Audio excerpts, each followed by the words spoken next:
Now it's interesting. In Mark chapter 4, Jesus talks about the parable of the sower. And this is really a great insight into what our words, our thoughts, and our internal beliefs and feelings and states of consciousness do to our world, and how we are able to navigate the process of acquiring a certain state of consciousness until you gain the good space where it produces in your experience. And so Mark chapter 4, it says in verse 14, the sower sows the word. And these are the ones along the path where the word is sown. When they hear, Satan immediately comes and takes away that which is sown in them. Now that word Satan represents that which is contrary to your good. So anything contrary, any spiritual force, anything that's contrary to your good will try to take from you the good state of belief, the good state of consciousness, the good image that is stirring in your soul that God has ordained and ordered for your well-being. There is always going to be that force that tries to get you out of alignment with that good. And so it says that Satan immediately comes and takes away the word which is sown in them. And it says in verse 16, and these in like manner are the ones sown upon rocky ground, who when they hear the word immediately receive it with joy, and they have no real root in themselves. So this rocky ground is, okay, you start to hear it, you start to accept the thrill of this state of consciousness which will be expressed in your reality, but there's no root in you, which means that you're not necessarily rooted in the realm of love, not rooted in the realm of wholeness and confidence in spirit. And so there's no ability to endure when you're challenged by external circumstances that would tell you that the thought and the belief and the internal image that you have isn't necessarily producing. And so the root is what the root of love, and that root of faith is what keeps you grounded when natural circumstances would throw you off of the good that is stirring in your heart. And then it says in verse 18, and others are the ones sown among thorns. They are those who hear the word. They're the ones who gain a glimpse into the possibilities of the divine and into the possibilities of the good that dwell within them. They get a glimpse, but the cares of the world and the delight in riches and the desire for other things enter in and choke the word, and it proves unfruitful. So here in this instance, we're seeing that there is an appraisal of the external world as of greater value. And that's what that really means. They get a glimpse into this state of consciousness, but yet they give greater value to the external world. Now, yes, what's within you can produce in the external, but what's of greater value is what's working in you and the spirit that supersedes anything going on in the natural. So because something isn't necessarily working in the natural on the outside, that is not an indication to then appraise what's going on in the outside around you as of the greater value. No, that's the error. The error is appraising what's going on around you as of greater value. What's inside of you is of greater value. And then it says that because of that, what was sown in you, what state of consciousness you were incubating that would produce a heavenly realm in your experience is now made unfruitful.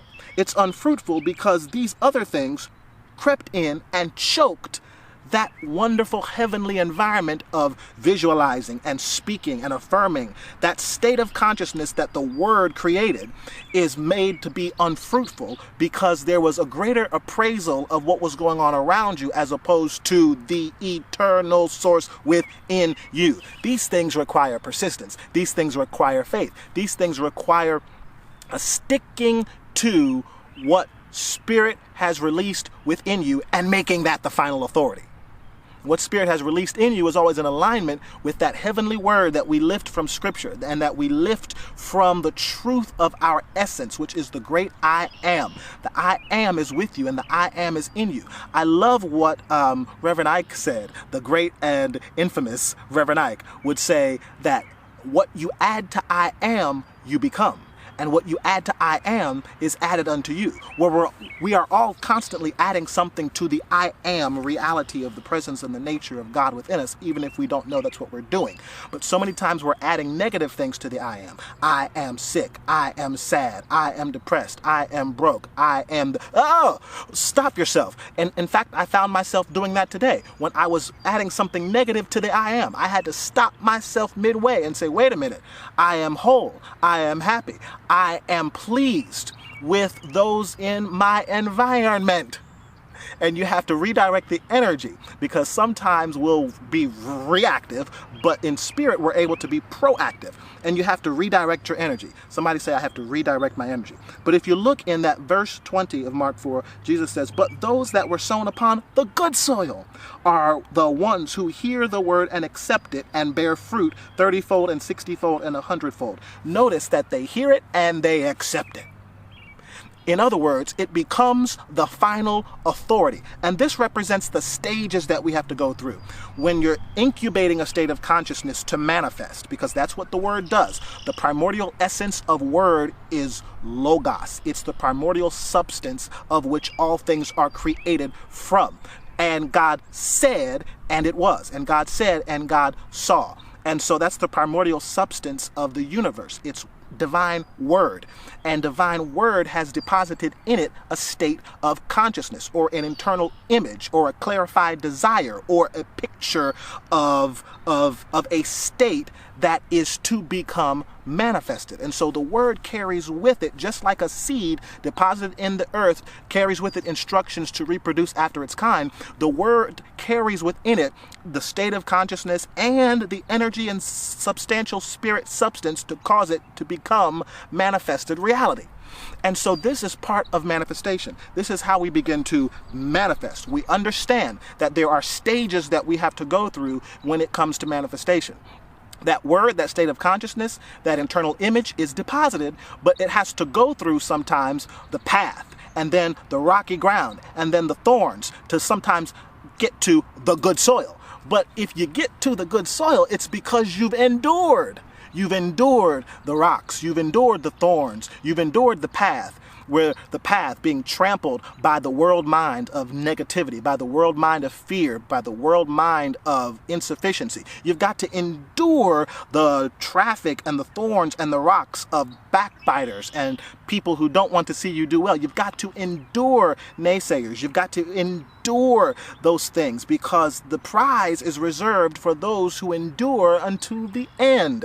And so when you can navigate those by remaining steadfast, by remaining secure and accepting that word within you and cultivating it and keeping it and doing the things that you are called to do and doing what's set before you and spreading the light that's in you and making a positive contribution. When you endure and continue to do those things, that is the word that has been accepted and bears fruit, because you continue to walk in love, because you continue to put one foot in front of the other, because you continue to stir up the gift of God and spirit that is within you, and you continue to progress. There is where you enter the environment of the good soil, and there is a production of that which you have incubated within yourself. And so this is how we begin to manifest. One of the practical things I do for manifesting is disentangling myself from the negative responses that I might sense in my immediate environment, that might even be coming from myself. Sometimes we have negative thought patterns that come from ourselves, and so we've got to realign ourselves. One of the ways I do that is through meditation. Through meditation, I am able to disentangle myself from the present problem. And how do I do that? Oftentimes I'll set my timer to 5 minutes, and I'll do it repeatedly, 5 minutes after 5 minutes. And each time I'm able to focus on the breath, and in the focusing on the breath, I'm able to calm myself. After I do that, I am then able to have a phrase, a silent affirmation that I repeat over and over again silently. And it might be something as simple as, I am thankful to have overcome that which once held me back. Or it might be something as simple as, I am happy, I am whole, and I am prospering. I am free. I am now becoming the fulfillment of my highest ideal. I am now becoming the fulfillment of my highest ideal. I am now becoming the fulfillment of my highest ideal. And I will repeat that and allow it to just seep down into my subconscious depths. And at the end of that 5 minutes, when that timer goes off, it's like, whoa, I didn't realize I had actually been meditating for that long, and then sometimes I want to continue doing it and I'll restart it. And so I use the timer to help to guide my attention, because the attention likes to wander. It wanders a lot. And so by using that timer, for me, I'm able to reel in my attention. But the key here is not force. It's not a force in your meditation states. It is a relaxing into the fulfillment of that affirmation, or the fulfillment of that state of consciousness that you desire to incubate. Listen, I hope if any of this has been a blessing for you, that you would subscribe to this YouTube page. Click the subscribe button so that you can stay in contact and receive all of the latest material.